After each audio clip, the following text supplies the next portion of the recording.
qualifiée. La majorité qualifiée, c'est 260 voix sur 352, donc c'est énorme.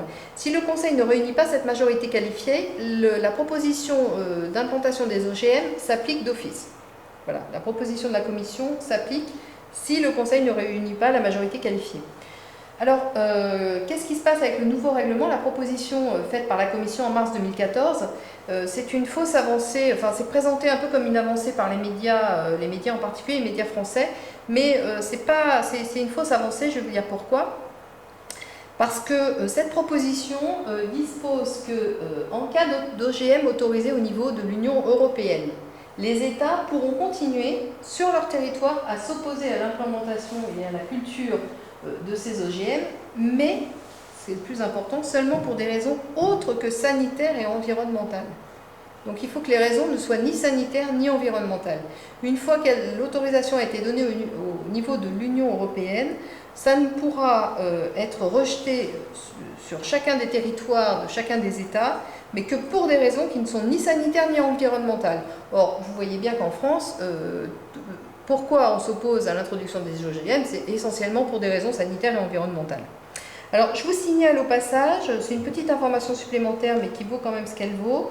Le 30 novembre 2010, l'Académie pontificale a donné son feu vert aux plantes génétiquement modifiées. Voilà.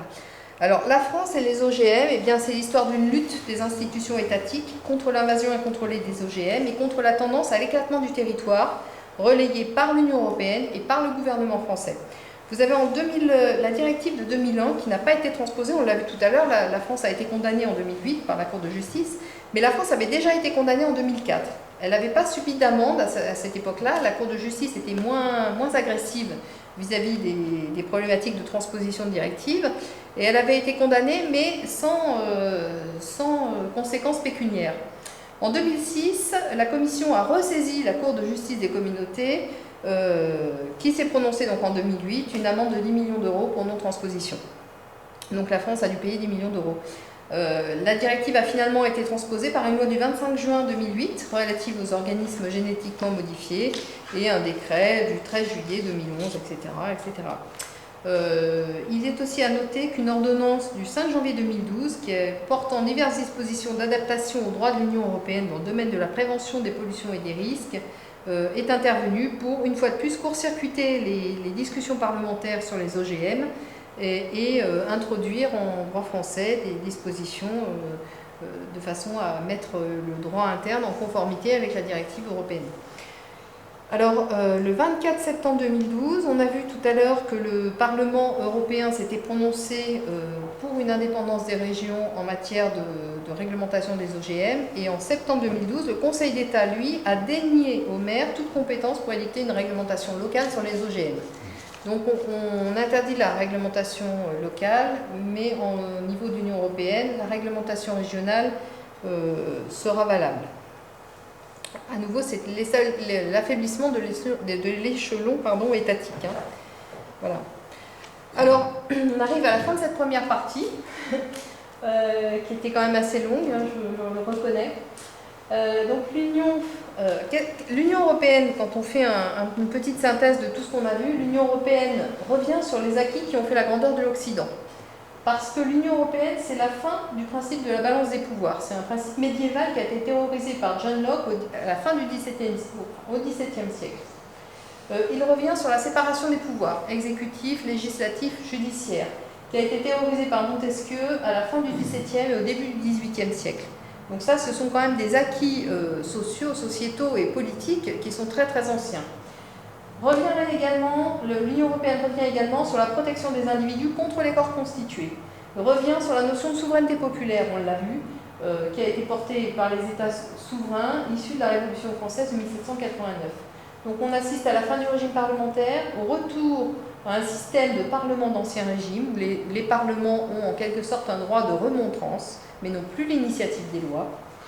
Et on assiste donc au passage de la souveraineté populaire à une souveraineté oligarchique. Les pouvoirs ont été transférés de la représentation populaire à une représentation qui préserve les intérêts privés qui sont inclus dans les traités européens. Voilà.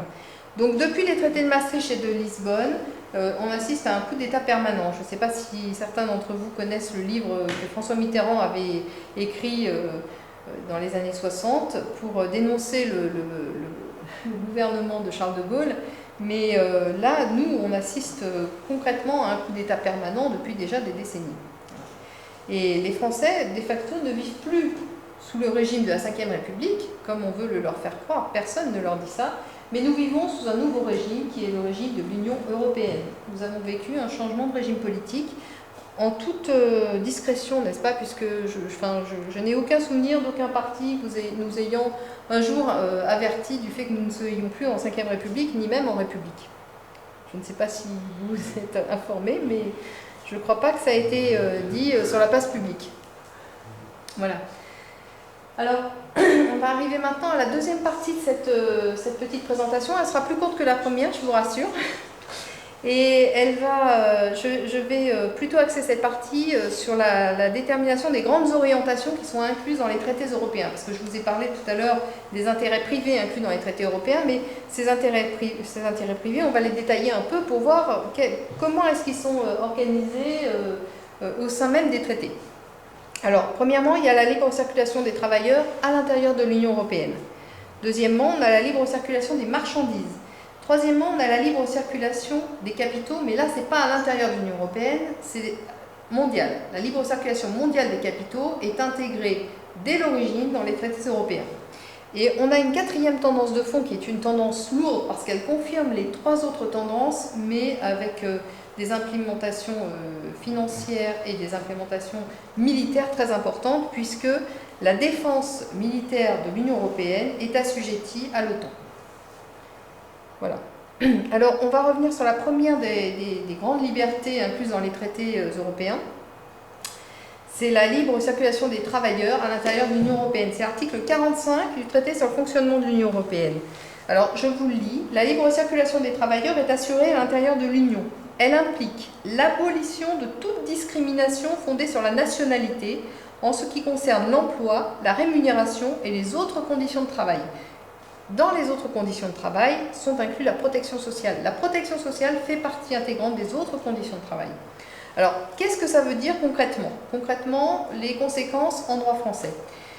La première conséquence la plus évidente, c'est que vous avez des travailleurs qualifiés qui peuvent être hongrois, croates, slovènes ou de n'importe quel autre pays, en particulier des pays de l'Est où les salaires et la protection sociale est très faible, qui vont pouvoir venir travailler en Europe occidentale, en France, en Allemagne, en Espagne et n'importe où, en se vendant moins cher que ce qu'aurait fait un Français en France ou un Allemand en Allemagne. Donc les salaires en Europe de l'Ouest sont de façon mécanique, structurelle, tirés vers le bas, parce que vous avez une affluence de demande d'emploi sur l'offre, et au surplus, cette affluence de demande d'emploi casse les prix, puisque ce sont des gens qui, pour un salaire 10 fois supérieur à ce qu'ils auraient à compter chez eux, vont faire le travail, mais ce salaire sera quand même inférieur à ce qu'aurait proposé un salarié au prix du marché local. Voilà. Donc c'est comme ça en particulier que fonctionnent les compagnies aériennes low cost. Donc mécaniquement, on voit qu'on a un siphonnage par le bas du prix du marché, voilà, du prix du salaire. Alors, ça va quand même en plus bien au-delà, parce que tout le monde a entendu parler récemment de la directive sur les travailleurs détachés, puisqu'on en a beaucoup parlé, et il vient d'y avoir de nouveaux rebondissements, donc c'est pour ça qu'on en a parlé. Cette directive est très ancienne puisqu'elle date de 1996 et elle concerne le détachement de travailleurs effectué dans le cadre d'une prestation de service. Alors, qu'est-ce que ça veut dire? Il s'agit déjà d'une prestation de service temporaire. Voilà. Et dans le cadre d'une prestation de service temporaire, il y a 3 cas dans lesquels un salarié, un travailleur polonais, roumain, slovène qui vient de n'importe quel autre pays anciennement de l'Est, du bloc de l'Est, peut venir travailler en France ou en Allemagne en conservant le régime juridique et social de son contrat de travail initial, de son pays initial. Il y a 3 cas. Premier cas, l'employeur détache un travailleur vers un autre État membre pour son compte et sous sa direction. dans le cadre d'un contrat conclu entre l'employeur, conclu entre lui et une autre partie située dans l'état de la prestation de service. Par exemple, vous avez un chef d'entreprise roumain qui conclut un contrat de sous-traitance en matière de travaux publics avec Bouygues ou avec n'importe quelle entreprise française. Et donc, elle aura le droit d'envoyer de son personnel roumain travailler sur le sol français sous contrat de travail et prestations sociales roumaines. Donc, mécaniquement, il y a une perte d'emploi pour les salariés locaux. Voilà. Deuxième cas de figure, l'employeur détache un travailleur, mais dans ce cas-là, dans le cadre d'un même groupe. Vous avez un groupe d'entreprises qui a une implantation en Roumanie, en Slovénie, en France, en Allemagne, et elle va pouvoir détacher, cette entreprise va pouvoir envoyer des travailleurs slovènes sur le sol allemand ou français, travailler aux conditions de travail roumaines ou slovènes. Voilà. C'est le deuxième cas de figure. Et le troisième cas de figure, c'est les agences d'intérim ou les bureaux de placement. Dans ces cas-là, ces agences louent le service d'un travailleur slovène à une entreprise cliente, implantée en France par exemple, qui opère en France. Donc la prestation de service effectuée par un travailleur roumain, sous contrat de travail roumain, prestation sociale roumaine. Alors, cette directive de 96 vient de faire l'objet d'une nouvelle directive d'exécution pour la mettre en œuvre, parce qu'il y a eu, ils se sont rendus compte qu'il y avait quand même des abus. Alors, indépendamment des abus, on voit que de façon mécanique, il y a un siphonnage quand même des prestations sociales vers le bas, puisque mécaniquement, vous avez des salariés sous contrat de travail avec une faible rémunération et en plus des conditions sociales très faibles qui viennent exercer l'activité de travailleurs qui étaient beaucoup plus protégés dans les pays d'Europe de l'Ouest. Donc mécaniquement, de toute façon, vous avez une réduction du nombre des emplois. Mais il y avait quand même malgré tout des abus, puisque vous aviez des entreprises boîtes aux lettres qui s'implantaient en Roumanie ou n'importe où, qui faisaient croire à des contrats de travail qui n'existaient pas, c'était des entreprises fictives. Donc pour réglementer un petit peu tout ça, parce que ça choquait quand même beaucoup les esprits, ils ont voté une directive, qui est une directive d'exécution de la première et qui réglemente mieux les conditions du détachement et qui renforce les contrôles, en particulier en améliorant les échanges d'informations entre les pays. Voilà. Alors ça, c'est le deuxième pas, on a vu, le premier pas. Deuxième pas, c'est les travailleurs détachés en matière de circulation des travailleurs. Et il y a un troisième pas qui va encore beaucoup plus loin, c'est le principe dit de l'état d'origine. Je ne sais pas si vous vous en souvenez, mais à l'occasion de la directive service qui a été adoptée en 2006, la directive dite Bolkestein, qui avait fait beaucoup parler d'elle en son temps parce qu'elle avait proposé d'intégrer le principe dit de l'état d'origine de façon à mettre en œuvre l'intégralité de l'article 45 du traité sur le fonctionnement de l'Union européenne que je vous ai lu tout à l'heure, et qui stipulait que ça rendait possible par principe la conservation du contrat de travail d'origine, quel que soit le pays d'exécution de la prestation. Alors, il y a eu une levée de bouclier de tous les organismes sociaux dans les pays d'Europe de l'Ouest. Ils ont dû renoncer, la directive service a renoncé à imposer ce principe dit de l'état d'origine. Néanmoins, qu'est-ce qui s'est passé? 2 ans plus tard, un règlement du 17 juin 2008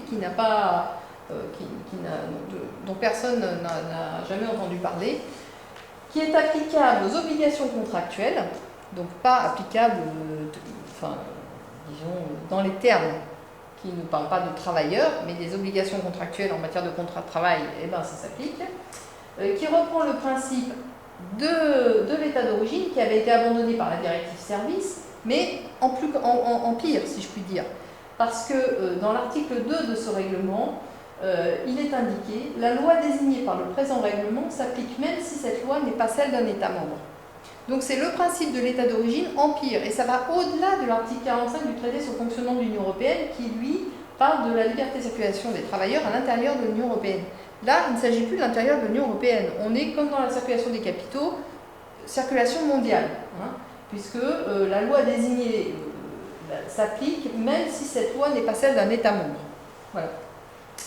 Alors, une fois de plus, ce principe n'a pas été mis en application effective en France. Pour l'instant, on n'a pas entendu parler de choses comme ça. Il n'y a pas eu de plainte auprès de la Cour de justice de l'Union européenne pour, là c'est un règlement, donc pas pour non-transposition, mais pour non-application d'un règlement.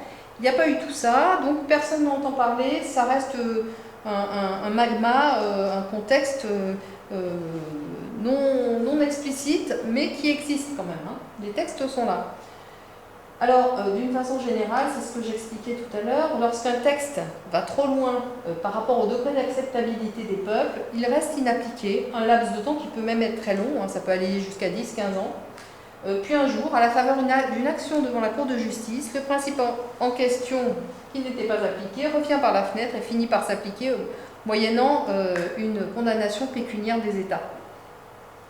Voilà, je l'ai dit tout à l'heure, ce n'est qu'en 1995 et en 2005 que la Cour de justice a commencé son œuvre constructive pour mettre en pratique l'application pleine et entière par les États membres des dispositions du droit européen. Alors évidemment, une application de ce principe, on en revient toujours aux OGM, où la France n'a été financièrement sanctionnée qu'en 2008. Elle avait été condamnée en 2004, mais elle a été condamnée à une condamnation pécuniaire qu'en 2008. Voilà. Donc vous avez le jeu de la montre, hein, au profit des institutions européennes et surtout des grandes directives des traités.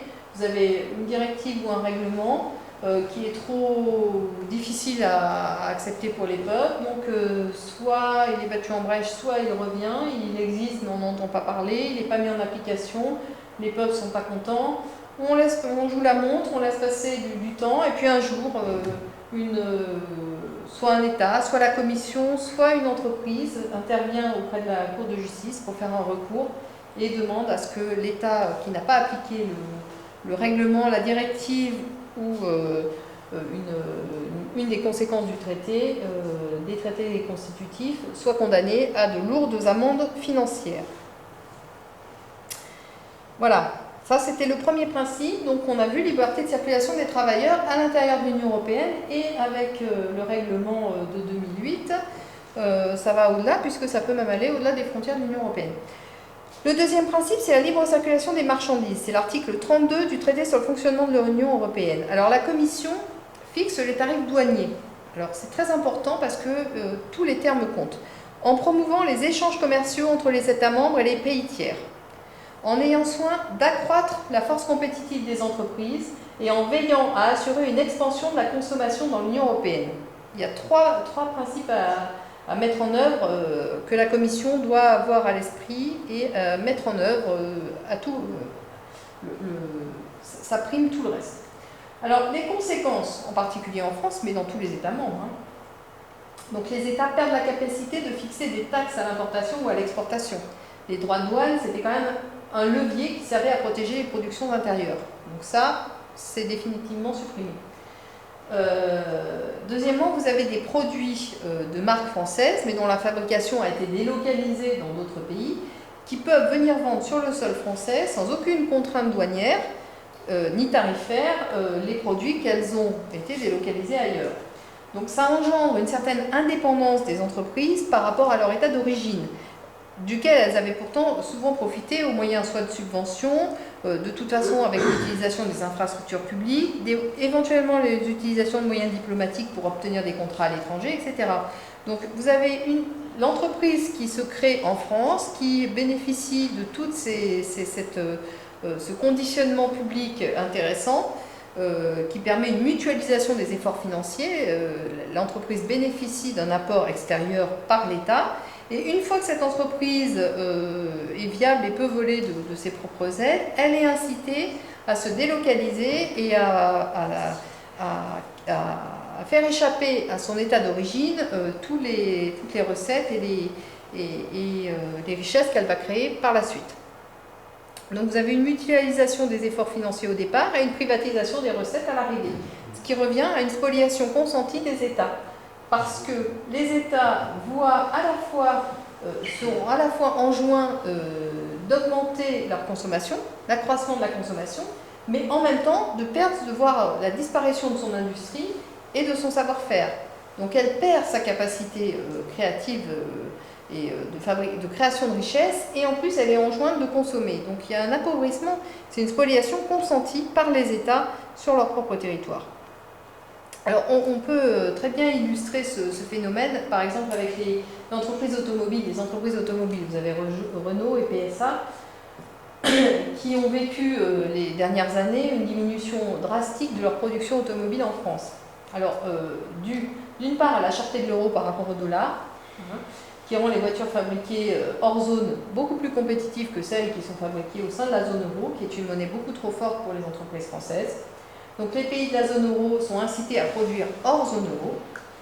La crise provoquée par l'euro qui a affaibli les populations du Sud a pénalisé lourdement ces producteurs automobiles, les producteurs automobiles français qui avaient un marché naturel auprès de ces pays du Sud qui sont en crise. Donc le marché s'est réduit, elles ont eu à faire face à des pertes de parts de marché.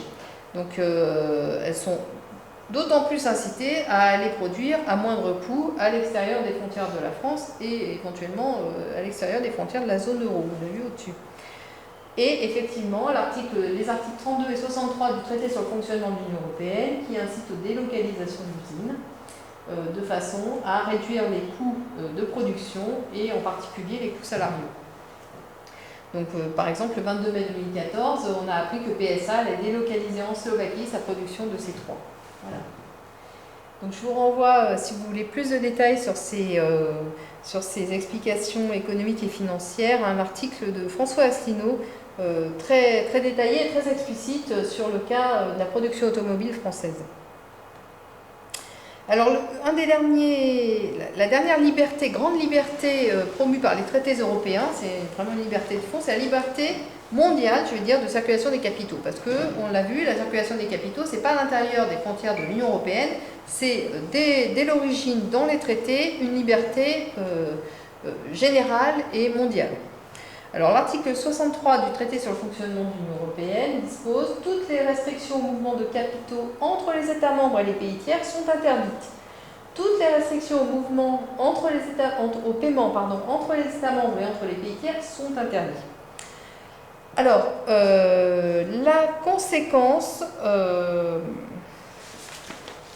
les conséquences sont très très importantes et elles sont multiples. Les conséquences en particulier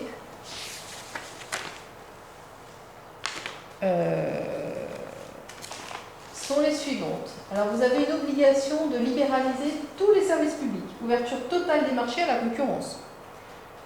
C'est la fin des monopoles publics et la fin de la notion même de service public, parce qu'une entreprise privée qui va rendre un service ne sera pas un service public, ça sera un service rendu dans son propre intérêt d'entreprise. Donc ça sera un service moyennant finance et en fonction des intérêts de l'entreprise, et non pas en fonction de la population concernée par le service qu'elle recevra. Donc l'intérêt de l'entreprise prime l'intérêt des citoyens. Vous avez une interdiction de localiser la richesse produite par les entreprises. En 2005, par exemple, la Cour de justice a condamné, et c'est un exemple parmi d'autres, a condamné le système du crédit d'impôt recherche français qui était réservé aux seules opérations de recherche réalisées en France. Donc les traités européens interdisent aux États de localiser sur leur territoire la richesse produite par les entreprises. Une interdiction de protéger le patrimoine français de la voracité étrangère. Alors, prise de pouvoir de l'entreprise stratégique française GEM+, par un contentieux américain.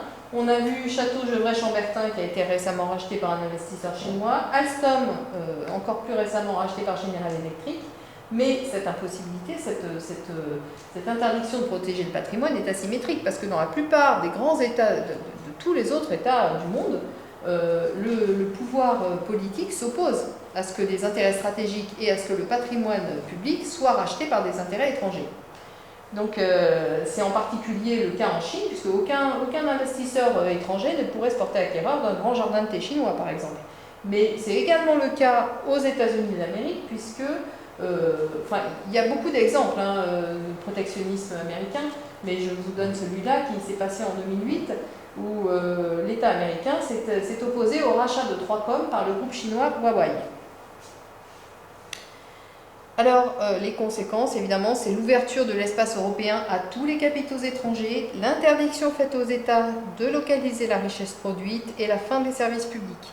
L'interdiction des obstacles aux investissements. N'importe quelle entreprise du monde entier doit pouvoir venir investir sur n'importe quel marché intérieur, que ce soit un marché monopolistique ou pas, ça doit disparaître. Privatisation des monopoles d'État, l'exploitation des services publics. Donc disparition des services, de la notion même de service public. et interdiction du protectionnisme d'État sur les entreprises stratégiques. Alors, les conséquences en matière de privatisation, je vais vous donner quelques exemples parce que évidemment ça frappe beaucoup les esprits et puis c'est des exemples qui sont relativement récents. Alors, on a eu la privatisation de France Télécom qui était opérateur public de télécom. Donc les directives européennes, les directives licence de 97, interconnexion de 97, libéralisation, même année, protection des données personnelles, décembre 97.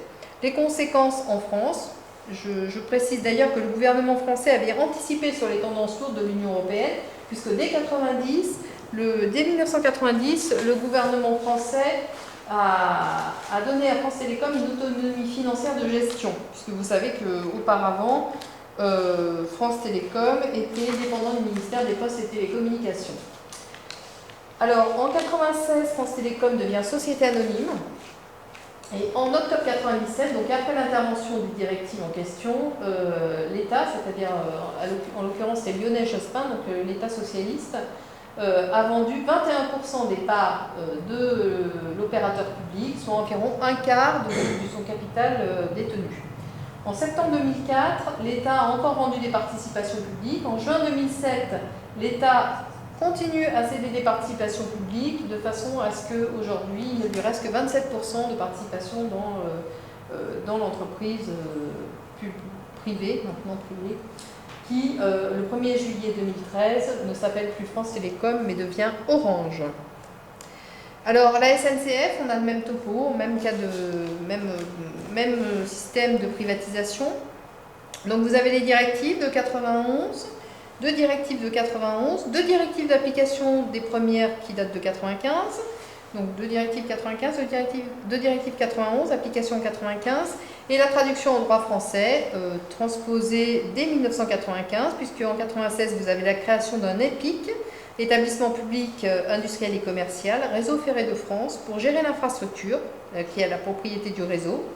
La propriété du réseau lui est transférée. En 1997, la SNCF exploite les services de transport et la partie commerciale des gares. En 1996 et 2002, il y a une régionalisation des services régionaux de voyageurs. Et en juin 2014, on vient à nouveau d'entendre parler de tout ça, puisque vous savez qu'il y a eu une grande grève, une grève massive de la SNCF, suite à l'adoption par l'Assemblée nationale d'un projet de loi visant à créer 3 établissements publics industriels et commerciaux. Vous avez SNCF qui va chapeauter SNCF Réseau, gestionnaire des infrastructures, et SNCF Mobilité qui sera l'exploitant des trains. Donc vous avez une entreprise qui va centraliser les coûts, une entreprise qui centralise les bénéfices, et à terme l'entreprise centralisant les coûts restera très probablement publique, tandis que l'entreprise qui fait des bénéfices risquera d'être ouverte, enfin sera de toute façon ouverte aux capitaux étrangers, mais étrangers du monde entier.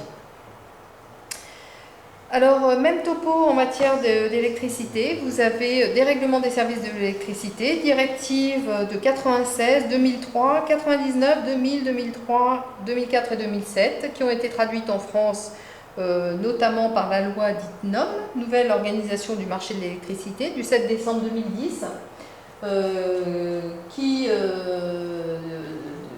qui impose le partage de ce qu'on a appelé la rente nucléaire entre EDF et les fournisseurs alternatifs d'électricité, qui a imposé le partage du volume d'électricité entre les divers fournisseurs. Et vous avez en 2008, 1er janvier 2008, une scission, un peu sur le modèle de la SNCF, une scission entre EDF et ERDF, le premier qui est chargé de la commercialisation de l'énergie et le second, ERDF, chargé de l'acheminement de l'énergie, donc du réseau. Donc le réseau, c'est un centre de coûts et l'autre entreprise sera un centre de bénéfices, de profit. Alors, vous avez également l'organisation au niveau européen d'un grand marché privé de l'énergie, alors de l'électricité et du gaz naturel. Vous avez 2 directives qui datent de 2003, qui ont eu comme conséquence, en particulier en droit français, que les établissements financiers ont été autorisés à devenir fournisseurs de gaz. Alors qu'est-ce que ça veut dire un établissement financier qui est autorisé à fournir du gaz? Eh bien, c'est pas que du jour au lendemain, toutes les banques vont se mettre à investir dans des réseaux de fourniture de gaz, qui sont des coûts qui supposent des coûts très importants. c'est pas ça. C'est une banque qui est autorisée à fournir du gaz, c'est un intermédiaire. En réalité, c'est un intermédiaire qui sera autorisé à spéculer. Un intermédiaire va de toute façon mécaniquement augmenter les coûts pour le consommateur final. Et en plus, cet intermédiaire, comme c'est une banque, il y a de fortes chances qu'elle va spéculer. Alors, ça a commencé en 2007, la BNP a été autorisée à fournir du gaz. En 2010, vous avez JP Morgan, Goldman Sachs et la Deutsche Bank qui ont été autorisés à devenir fournisseurs de gaz en France. Et en septembre 2010, bonne dernière, vous avez la Société Générale qui a été autorisée également à fournir du gaz sur le territoire français. Alors, vous imaginez bien, je reviens très, très rapidement dessus, mais vous imaginez bien que ça ne va pas profiter au consommateur final. Hein. Ce n'est pas le citoyen français qui va bénéficier de ces différentes opportunités de libéralisation du marché. Alors, ça va au-delà parce que là, je vous ai parlé effectivement de la privatisation des transports ferroviaires, mais en réalité, il y a une privatisation de tous les transports qui est prévue, que ce soit fluviaux, autoroutiers, aériens ou ferroviaires. Je n'ai détaillé que la privatisation ferroviaire, mais elle existe dans tous les domaines. Alors, vous avez aussi une directive du 14 juin 1993 qui concerne la passation des marchés publics de travaux et qui impacte les concessions d'autoroutes. Et je voudrais revenir aussi sur une directive dont on n'entend pas parler, mais dont on entend beaucoup parler par ses conséquences en France, c'est la directive de juillet 2010 sur les transports intelligents, qui vise à mettre en place des péages électroniques, surveillance du trafic, positionnement GPS. Donc on s'achemine au niveau européen par cette directive vers un nouveau juteux marché de la sécurisation des transports. Alors, cette directive en particulier explique l'apparition de sociétés comme Ecomove, dont on a beaucoup entendu parler au moment des grandes manifestations concernant l'écotaxe. Alors, il faut savoir que Ecomove, c'est un groupe italien qui est détenu donc, à 70% par Atlantia. Atlantia, c'est le groupe italien, mais comme vous pouvez le constater, avec un nom très atlantiste. Donc, cette société Ecomove est chargée de la gestion en France aujourd'hui, non pas de l'écotaxe qui n'est pas passé, mais du péage de transit poids lourd qui vient de passer à l'Assemblée nationale le 25 juin 2014. On vient d'en entendre parler et c'est pour ça qu'il y a eu à nouveau quelques remous sur la question, puisque l'Assemblée nationale vient de remplacer l'écotaxe par un péage de transit poids lourd. Alors, il faut savoir une chose très importante, c'est que ce nouvel impôt, c'est un impôt qui est fondé sur un équipement électronique embarqué. Voilà, d'où ce que je disais un peu plus haut, la création d'un nouveau juteux marché de la sécurisation. Voilà, donc les contribuables vont devoir payer un impôt et pour payer cet impôt, ils vont devoir s'équiper d'équipements embarqués. Voilà.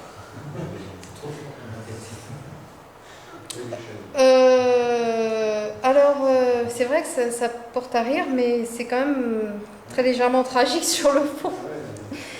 Alors, la liberté de circulation des capitaux des traités européens, évidemment, trouve sa continuation logique. Je pense que vous ne serez pas surpris dans les négociations actuelles qui sont menées par la Commission européenne, avec la bénédiction du Conseil européen, évidemment, c'est le chef d'État des 28 pays membres, concernant les grands traités de libre-échange dont on parle beaucoup.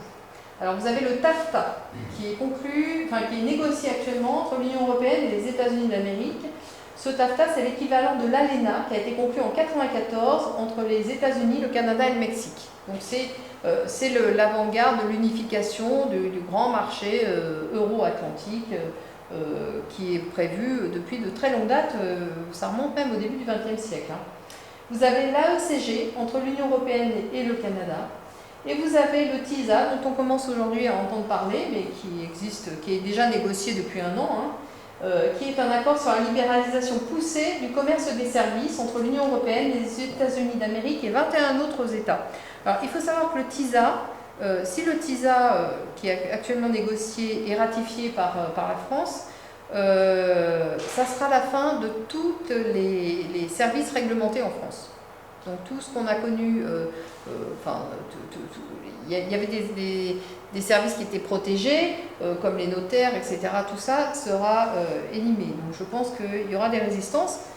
On n'est pas encore à la ratification en France, mais voilà, l'objectif, c'est de tout niveler de façon à ce qu'il y ait une circulation absolument libre des capitaux étrangers en France sur les territoires de l'Union européenne, de tous les États membres de l'Union européenne, sans entrave réglementaire. C'est la fin des barrières non tarifaires. Tous ces grands traités de libre-échange ont comme objectif de base la suppression des barrières non tarifaires.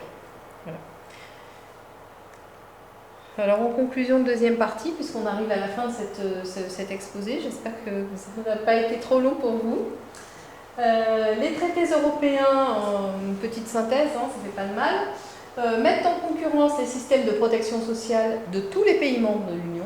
Donc c'est l'organisation d'une mise en concurrence avec l'objectif final d'uniformiser, mais avec un coût du travail revu très sérieusement à la baisse. Qui soit nivelé sur les pays les moins exigeants des pays d'Europe et du monde. Alors, les traités européens incitent les entreprises d'Europe de l'Ouest à délocaliser. C'est le moteur de la délocalisation des entreprises européennes. Les traités européens interdisent aux États de protéger leurs entreprises et leurs actifs stratégiques. Les traités européens interdisent aux États de localiser la richesse produite par les entreprises. Ça, c'est les grandes tendances de fond économiques des traités européens. Ça, c'est l'Union européenne. C'est la substantifique moelle de l'Union européenne. L'Union européenne est la structure qui permet, donc, conformément aux vœux que Denis Kessler prononçait en 2007, je ne sais pas si vous vous en souvenez, ça avait fait un peu de bruit à l'époque, et il prévoyait le démantèlement méthodique des acquis sociaux du CNR, du Conseil national de la résistance. Donc on assiste ici avec l'adhésion pleine et entière des États à l'Union européenne à un sabotage économique et social consenti des pays d'Europe de l'Ouest. Parce que les pays d'Europe de l'Ouest avaient développé des protections sociales qui n'existent pas dans les anciens pays d'Europe de l'Est, anciennement du bloc soviétique. Donc tous ces acquis-là, ces luttes sociales sont réduites à néant par l'intégration au sein de cette Union européenne. Et ce sabotage économique consenti, parce qu'il est consenti par les élites dirigeantes de nos pays, n'est pas sans rappeler un livre qui s'appelle Le choix de la défaite, écrit par Annie Lacroix-Rice, dans lequel elle explique parfaitement bien que les élites économiques françaises ont délibérément choisi, à partir des années 1923, la défaite économique et politique de la France et le rattachement de leurs intérêts économiques à la locomotive allemande, puis américaine. Alors, en guise aussi de conclusion, je pense qu'il est un peu intéressant de faire une petite prospective en philosophie politique, puisqu'on parle d'Union européenne, mais une Union européenne qui suppose un peuple européen. Et le peuple européen n'existe pas, c'est une utopie. Le peuple européen, c'est 28 États qui ont 28 histoires différentes, des langues différentes, qui ont une expérience sociale, une expérience politique, une expérience économique qui n'a rien à voir. Il n'y a pas d'uniformité dans ces 28 États. Donc chaque pays a son histoire propre et ses intérêts propres à défendre. Le peuple européen n'existe pas, c'est une utopie. Donc en fait, l'Union européenne est construite initialement sur une fiction. Une fiction suppose derrière un homme. Voilà. Donc l'Union européenne a une vocation ab initio internationale, on l'a vu en particulier sur la liberté de circulation des capitaux, mais on l'a vu également sur la liberté de circulation des travailleurs avec le règlement de 2008, qui va au-delà même de ce que prévoient les traités. L'Union européenne est sous la domination d'une oligarchie économique et financière qui contrôle également les États-Unis d'Amérique et qui veulent imposer ce vaste marché euro-atlantique de façon à organiser un rapport de force très important avec d'autres États, d'autres empires qui peuvent faire contrepoids à leur hégémonie. Alors, à l'intérieur de l'Union européenne, c'est les lobbies qui font la loi. Vous avez entre 20 000 et 30 000 lobbyistes installés à demeure à Bruxelles. Donc, à chaque niveau du processus législatif, au niveau de l'initiative, au niveau de la commission et des commissaires, les lobbies interviennent. Au niveau du vote au Parlement, les lobbies interviennent. Au niveau du vote au Conseil, les lobbies interviennent. Le Bruxelles est le siège d'un lobbying intense. Il faut vraiment se rendre compte de ce que ça représente. 30 000 lobbyistes, c'est énorme. Bruxelles, c'est une toute petite ville. Hein, alors, vous avez des traités de libre-échange qui sont actuellement négociés par la Commission, sans surprise évidemment, avec les États-Unis d'Amérique, qui sont profondément d'origine américaine et anglo-saxonne, ces traités de libre-échange. Hein. La conception philosophique, c'est conception anglo-saxonne. Et vous avez la défense européenne qui est subordonnée à l'OTAN par l'article 42 du traité sur l'Union européenne. Il me semble que je ne vais pas parler de l'OTAN, mais l'OTAN, c'est l'article 42, alinéa 2 du traité de l'Union européenne. Effectivement, je ne sais pas pourquoi ça a sauté. Donc, cet article-là assujettit la défense européenne à l'OTAN. L'OTAN, tout le monde sait, est sous contrôle américain. Par voie de conséquence, l'OTAN a inventé le concept de guerre pour le compte d'autrui, puisque ce sont les États européens qui sont chargés de financer des guerres dont l'intérêt stratégique est reporté à Washington. L'OTAN, c'est la dépendance de l'Union européenne et c'est aussi la raison pour laquelle la Turquie doit entrer dans l'Union européenne, pour faire correspondre les périmètres de l'OTAN et de l'Union européenne. L'Union européenne et l'OTAN sont les versions civiles et militaires d'une même domination d'hégémonie anglo-saxonne et américaine en particulier. Alors, les négociations actuelles, je reviens un peu sur la conclusion, je suis désolée, il y a eu un petit imbroglio, mais sur la conclusion de la deuxième partie, sur laquelle j'intervenais tout à l'heure, on va ajouter que les négociations actuelles par la Commission des différents traités de libre-échange, qui sont dotés d'une clause dite de règlement des différends pour protéger les investissements, sont dans la logique à la fois des accords de Marrakech qui ont institué l'OMC en avril 1994 et de l'Union européenne dont on l'a vu tout à l'heure, la vocation est mondiale dès l'origine. Ces traités de libre-échange, s'ils sont votés et s'ils sont ratifiés par les peuples européens, vont cristalliser la fin du pouvoir des peuples à disposer d'eux-mêmes et à s'organiser en société indépendante. On retournera à une conception tout à fait féodale de la vie en société. Et la vie en société, selon le prisme de l'Union européenne, se résume à organiser une concentration extrême des capitaux, on l'a vu, et à mettre en œuvre un rapport de force géopolitique. Alors la mise en œuvre du rapport de force géopolitique est en particulier bien illustrée par la dépendance de la défense européenne à l'OTAN. Alors pourquoi faut-il sortir de l'Union européenne? C'est justement pour retrouver nos valeurs et non pas parce que nous sommes des gens qui veulent se refermer sur eux-mêmes ou quoi que ce soit. C'est même juste l'inverse. Alors la conclusion générale, bien sûr, il faut sortir de l'Union européenne, de l'euro et de l'OTAN, qui sont des véritables prisons des peuples, qui organisent un système politique de type féodal à vocation mondiale, qui mène les peuples d'Europe à la ruine, en particulier des peuples d'Europe de l'Ouest, et qui mène les Français à la guerre intérieure et extérieure. Alors la guerre extérieure par la domination de l'OTAN et la guerre intérieure par le système des eurorégions, dont je n'ai pas explicitement parlé, mais vous avez vu qu'il y a quand même un comité des régions au sein même des institutions européennes qui a une importance très importante, et il est quand même fort probable que cette régionalisation forcée ramène dans des pays qui étaient unifiés depuis déjà 100 ou 150 ans, comme la France et d'autres pays, l'Espagne ou éventuellement même l'Allemagne. Mais l'Allemagne est déjà sous forme fédérale, donc ça posera moins de problèmes. Mais en France et en Espagne, le renouveau de guerre civile. Voilà. Et c'est d'ailleurs ce qui est en train de se passer en Espagne, puisque vous avez vu qu'une partie veut faire sécession, que l'État central s'y oppose. On ne sait pas comment tout ça finira. En tout cas, les guerres civiles risquent de poindre à nouveau leur nez, en plus des guerres extérieures. Donc, on est quand même embarqué sur un bateau qui n'est pas très serein. Voilà.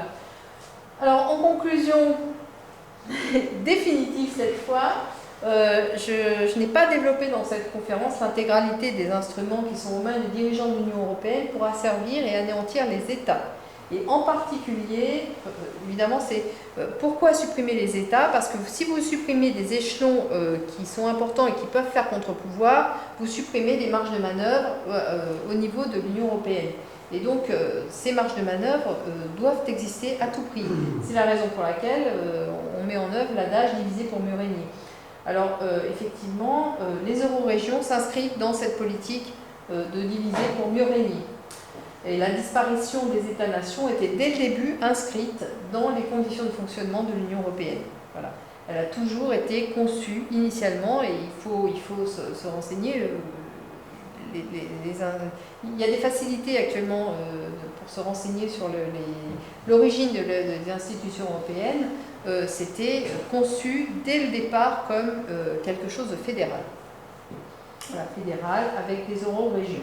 Alors je vous invite à visionner les conférences de François Asselineau qui sont disponibles sur Internet et qui relatent explicitement, de façon détaillée, les conditions de la création de l'Union européenne, les conditions et les intérêts sous-jacents aux eurorégions et les enjeux cachés qui sont derrière tout ça, évidemment. Voilà, si vous voulez avoir une petite vue d'ensemble de toutes ces conférences intéressantes que je vous invite à aller visualiser et écouter. Terminé, voilà.